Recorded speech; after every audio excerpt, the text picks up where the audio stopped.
Amerika Serikat telah mengumumkan perpanjangan gencatan senjata dengan Iran. Pihak Iran menyatakan pengumuman itu sepihak dan tidak berarti bagi Iran. Iran menegaskan siap mengerahkan kekuatan militernya yang diklaim mampu menandingi kekuatan Amerika Serikat dan Israel. Lalu bagaimana reaksi pemerintah dan masyarakat Iran saat ini dan apakah perang terbuka tidak dapat dihindarkan? Kami akan membahasnya bersama dosen International Institute for Islamic Studies Kashim Muhammadi dan juga pakar strategi Pusat Pengkajian dan Penerapan Angkatan Udara sekaligus alumni US Air War College Marsma TNI Purnawirawan Agung Sasongko Jati. Assalamualaikum, selamat siang waktu Iran Mas Kashim dan juga selamat sore Pak Agung.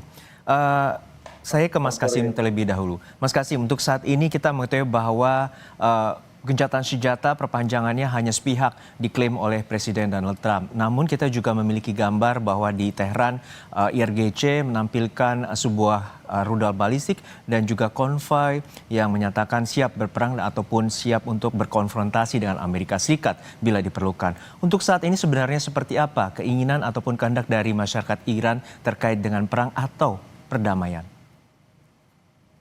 Bismillahirrahmanirrahim.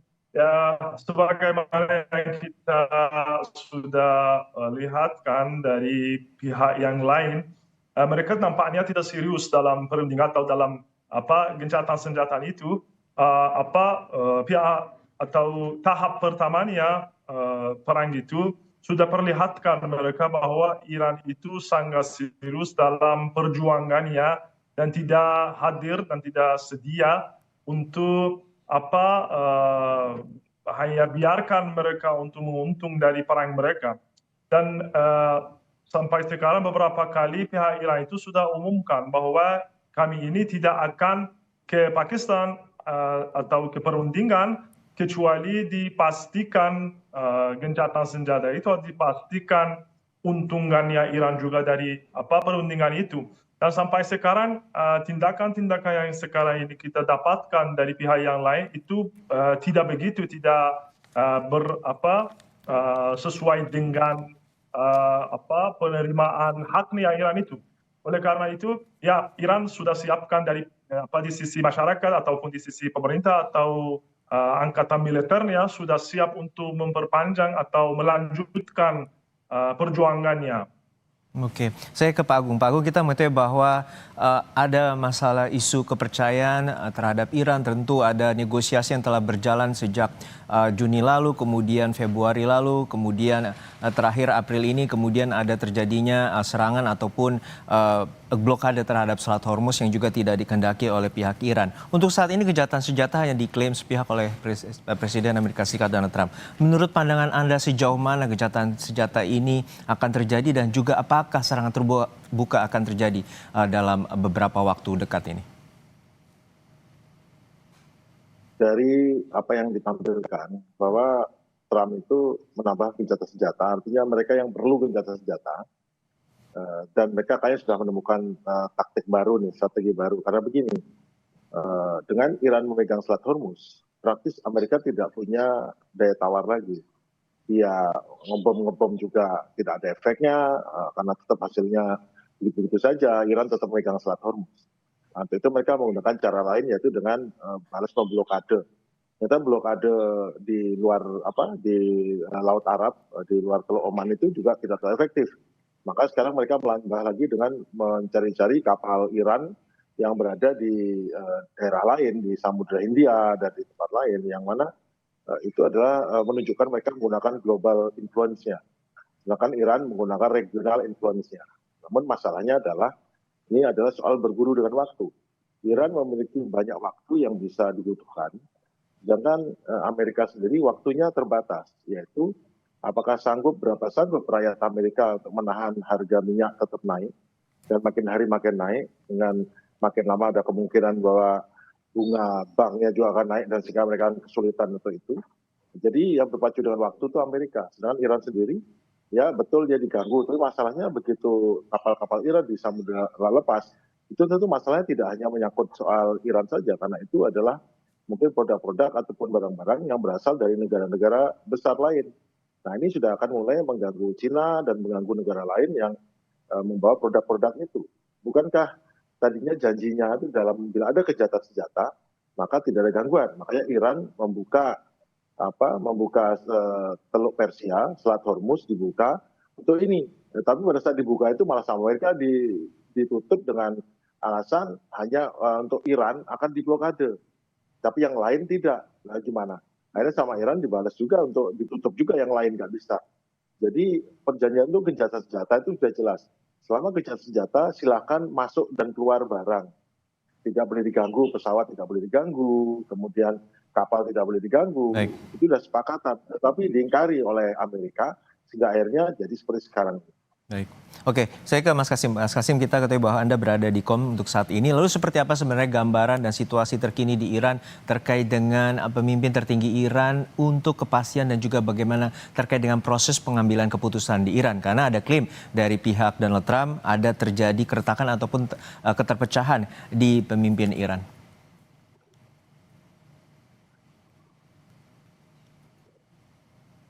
Ya, kalau di Iran itu sebagaimana yang saya tadi jelaskan, kalau di Iran alhamdulillah mungkin saya tidak bisa bilang bahwa kita bisa temukan waktu di mana pemerintah sama masyarakat begitu dekat dan dipersatukan. Luar biasa persatuan Iran sekarang itu karena itu nampaknya hakikatnya perang macam itu ya. Kalau ada serangan yang serius macam perang yang mengancam satu negara, satu masyarakat, mereka pasti reaksi mungkin pertamanya adalah mereka akan mempersatu sama pemerintah, sama semua anggota masyarakat itu, masing-masing mereka mempersatukan diri mereka dengan yang lain. Dan alhamdulillah luar biasa kalau suasana Iran itu mengenai masalah perjuangan yang sekarang dijalankan di Iran itu tidak bisa kita temukan di sejarah yang minimalnya di Islamic Revolution ini ya. Dan itu masyarakat sudah umumkan bahwa mereka tidak mau lagi ancaman itu. Kenapa? Karena beberapa kali Iran sudah coba ya, kalau perundingan negosiasi sama Amerika Serikat beberapa kali sudah dicoba dan tidak berhasil. Kenapa? Karena dari pihak yang lain mereka tuntutan berlebihan mereka tidak akan berhenti. Yani ini mereka yang mau menunda tuntutan mereka dan tidak mau menerima hak pihak lain. Dan kalau tidak ada perjuangan, tapi alhamdulillah kalau Iran itu karena alhamdulillah kuat dan bisa melawan mereka, pasti mereka tidak macam yang terjadi untuk Venezuela atau negara-negara lain. Oleh karena itu, sekarang mereka juga bingung apa yang mereka mau lakukan. Pasti mereka tidak mau perang karena mereka tahu bahwa biaya yang mereka harus bayar sangat sekali, bukan hanya masalah biaya ekonomi, tapi biaya strategisnya luar biasa. Sekarang Iran menguasai Selat Hormuz itu. Sebelum itu Iran walaupun mempunyai Selat Hormuz itu, tapi tidak menggunakan itu. Sekarang itu di semua jalan-jalan Iran itu mereka berteriak bahwa kita tidak akan lepas tangan dari Selat Hormuz itu. Karena kita sekarang tahu harganya Selat Hormuz itu berapa. Dan ini saya harus jelaskan untuk pemirsa yang terhormat bahwa kalau Selat Hormuz mungkin bagi satu negara atau yang lain itu masalah naik turunnya harga minyak atau sebagian komoditas, tapi bagi orang Iran itu masalah keamanan nasionalnya Iran, itu masalah eksistensial ya. Oleh karena itu pasti Iran tidak akan lepas tangan dari Selat Hormuz dan harus dipastikan bahwa Selat Hormuz itu akan dijamin keamanannya Iran. Baik. Ya, ini tentu Pak Agung, kita melihat bahwa proposal yang diajukan oleh pihak Amerika Serikat adalah penangguhan pengayaan uranium dari 20 tahun terhadap Iran dan juga pembukaan Selat Hormuz dan juga mengurangi kendali Iran terhadap Selat Hormuz. Untuk saat ini Presiden Donald Trump mengajak untuk adanya gencatan senjata diperpanjang 1 hari. Dan apakah ini merupakan taktik dari Donald Trump untuk melakukan serangan mendadak ke Iran? Namun jawabannya usai jedanya di Kompas Petang. Kembali di Kompas Petang, Saudara, Iran menegaskan siap mengerahkan kekuatan militernya yang diklaim mampu menandingi kekuatan Amerika Serikat dan Israel. Lalu bagaimana reaksi dan pemerintahan maupun masyarakat Iran? Kita akan membahasnya lagi bersama dengan Kashim Muhammadi dan juga Pak Agung Sasongko Jati. Kembali ke Pak Agung tadi sebelum jeda. Pak Agung, kita melihat bahwa proses gencatan senjata yang tadi Bapak bilang bahwa gencatan senjata ini tidak ada batas waktu dari Donald Trump dan informasinya ini hanya sepihak, di mana Islamabad Accord atau putaran kedua ini tidak berhasil, maupun pihak Amerika Serikat dan juga Iran tidak mendatangi Islamabad. Untuk saat ini apakah merupakan strategi dari Donald Trump untuk mengulur waktu dan juga akan melakukan penyerangan secara mendadak? Jadi strategi Amerika adalah mereka sebetulnya nggak punya strategi ya. Strateginya yang ngancam-ngancam nanti supaya jadi dia masih berpandangan pada posisi dia kuat, Iran lemah. Sekarang saya kasih ini, kamu setuju dengan persyaratan saya, kalau enggak kita tawar menawar, dah ya begitu. Nah, tapi Iran kan begitu. Iran punya punya upper hand, dia punya di atas angin. Dan dia megang Selat Hormuz, dan Selat Hormuz itu makin lama makin dipegang, makin lama Amerika kesulitan ekonominya. Nah, kalaupun Amerika mau tantang-tantangan pakai serang-serangan, dibalas serang juga punya akibat fatal juga bagi negara Teluk bila desalinasinya bagi Israel juga dihancurkan oleh Iran. Jadi pilihan untuk berperang itu bukan pilihan sebenarnya. Nah, perangnya sekarang adalah Amerika karena tahu bahwa dia tidak punya leverage, maka dia blokade itu meskipun sekarang gencatan senjata, tapi dia mengingkari bahwa gencatan senjata ini boleh keluar masuk membawa barang untuk masuk dan keluar. Nah, itu kan diterjemahkan mau pakai pesawat, pakai kapal itu sama saja, tapi ternyata diingkari. Kalau pesawat mungkin nggak apa-apa ya. Nyatanya dari pesawat itu ribuan ton barang-barang masuk ke pangkalan Amerika, masuk ke Israel, masuk ke Jordania. Tapi pada saat Iran pesawat mungkin nggak apa-apa, tapi masuk membawa pakai kapal itu di blokade, dilarang masuk ke dalam ini. Nah, itu kan jadi masalah. Bahkan diperluas menjadi ke Indo-Pasifik, ke mana, ke Samudra Hindia, mungkin ke Selat Malaka untuk nyegatin kapal-kapal Iran. Nah, masalahnya kalau dia memperluas area perangnya, battle areanya besar, maka itu bisa Iran juga bisa memperbesar proksinya, bisa memperbesar, dia bisa menyerang kepentingan-kepentingan AS Amerika bukan hanya di Teluk saja. Itu yang mungkin nggak dipikirkan, satu. Yang kedua adalah ini kan menjadi repot sekali kok sampai di luar, itu kan jadi mempengaruhi nanti juga hubungan dengan bisnis dengan China dan Rusia yang terganggu karena apapun yang dikirim kan sudah dikirim, udah lewat waktunya, berangkat sekarang dikejar. Nah, itu kan menimbulkan masalah. Namun yang tetap menjadi ini adalah gencatan senjata tanpa batas waktu. Nah, ini agak pinter nih sedikit. Kenapa? Kalau pakai batas waktu bolak-balik 2 hari, 1 minggu, 10 hari, itu kan pada akhirnya yang memperpanjang Amerika juga. Artinya dia yang butuh gencatan senjata. Artinya dia butuh untuk mengancam tapi nggak bisa melaksanakan. Lebih bagus dia buat gencatan senjata tanpa batas waktu, sehingga dia tidak perlu mengancam-ancam lagi. Kalau nanti selesai saya bom kamu ya, sekarang dia bisa lebih rileks lah gitu. Tetapi tetap dia pakai blokade. Ya, Iran tinggal bilang saya nggak mau buat gencatan senjata kalau nggak ada, bukan gini, saya nggak mau berunding kalau nggak ada blokade nggak dibuka. Tinggal gitu aja. Dan juga ada masalah yaitu soal 10 tahun. Nah, akhirnya benar kan seperti yang saya bilang sebelumnya, dari 20 tahun, ini 5 tahun, akhirnya jadi 10 tahun. Tapi kan itu negosiasi itu baru bisa dilaksanakan kalau Iran sudah datang karena blokade dibuka. Nah, blokade nggak dibuka karena Amerika takut blokade ini membawa kapal-kapal berisi peralatan, senjata, segala macam. Tapi mungkin Amerika lupa atau tidak ingat atau mungkin beranggapan, karena sebetulnya Iran kan bisa masukkan barang dari Laut Kaspia di utara. Danau Kaspia, tapi karena besar kayak laut ya. Itu kan langsung berbatasan dengan Tajikistan, Uzbekistan, Rusia, dan ini. Jadi barang-barang bisa masuk lewat situ juga. Mungkin agak lama sedikit, tapi kan masuk juga. Jadi sebetulnya efektivitas daripada blokade, tapi kan secara simbol lagi, secara simbol kedaulatan, ya Iran tidak mau. Harus blokade buka, baru saya mau ini. Dan Iran juga membalas. Baik. Diserang beberapa kapal yang ada kaitan itu diserang juga, dan akhirnya ya sekarang posisinya ya saling mengancam dan saling menunjukkan kekuatan. Baik, saya ke Mas Kasim. Kita mengetahui bahwa ada kapal Iran yang juga disita Amerika Serikat dan menegaskan bahwa ini sebuah pelanggaran hukum internasional. Untuk saat ini seperti apa sikap dari pemerintahan Iran sendiri terhadap Selat Hormuz dan juga adanya dugaan pelanggaran hukum internasional yang dilakukan oleh Amerika Serikat di Selat Hormuz? Ya pasti itu dianggap sebagai pelanggaran gencatan senjata itu, dan bukan hanya itu adalah war crime, bukan hanya masalah gencatan senjata itu ancam ataupun langgar, tapi itu dianggap sebagai war crime ya. Tapi Iran sebagaimana yang informasi yang saya baru-baru ini dapat, semenjak pagi hari ini ada 3 kapal yang dihentikan oleh Iran yang itu mau lewat Selat Hormuz, dihentikan dan bahkan ditembak karena tidak dengar, tidak mau memperhatikan. Oleh karena itu Iran pun tidak akan diam saja, pasti itu akan balas, dan sampai sekarang beberapa balasan sudah dijadikan oleh pihak Iran.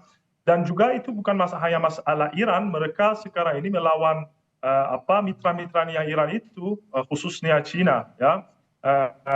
Contohnya kalau baru-baru ini ada satu tanker lagi atau kapal kargo mungkin itu disita oleh Amerika Serikat, itu nampaknya milik China, dan oleh karena itu biasanya mereka tidak mau melawan China ya kalau Amerika Serikat itu. Dan Iran itu kalau mengenai masalah ekspor impornya juga tidak begitu susah untuk Iran, karena Iran itu kalau perbatasannya Iran 8.500 km perbatasannya Iran itu, dan sangat luas perbatasannya. Kalau untuk impor komoditas-komoditas yang diperlukan di Iran, Iran bisa masukkan dari banyak negara lain yang Iran berbatasan samanya. Oleh karena itu, dan juga minyaknya bisa dia menjual kepada negara-negara yang lain lewat tanker minyak negara-negara lain macam China atau negara-negara lain. Oleh karena itu, ya pasti itu akan membuat problem untuk Iran blokade itu.